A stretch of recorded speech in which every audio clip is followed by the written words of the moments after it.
హోదా ఇవ్వను అని కేంద్రం చెప్పలేదన్నారు ఏపీ అధికార ప్రతినిధి కంభంపాటి రామ్మోహన్ రావు.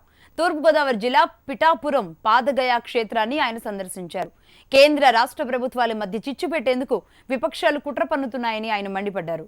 ప్రత్యేక హోదా, రాజధాని నిర్మాణం, పోలవరం, రెవెన్యూ లోటు భర్తీ చేయాల్సిన బాధ్యత కేంద్రంపై ఉందన్నారు కంభంపాటి. మొట్టమొదటి నుంచి కూడా రాజధానితో ప్రారంభిస్తే పట్టుసీమ కూడా అపోజ్ చేశారు. దృఢ సంకల్పంతో ముఖ్యమంత్రి గారు మనకు ఆర్థిక పరిస్థితి ఏ విధంగా ఉన్నా పట్టుసీమ కంప్లీట్ చేసుకున్నాం. అదేవిధంగా పోలవరం కూడా 2018 కల్లా పూర్తి చేయాలనే ఉద్దేశంతో ఉన్నారు. ఏదైతే ఏపీ రీఆర్గనైజేషన్ యాక్ట్ ఉన్నదో అందులో పొందుపరిచినవన్నీ కూడా త్వరితగతిగా ఇంప్లిమెంట్ చేయమని కోరడం జరిగింది.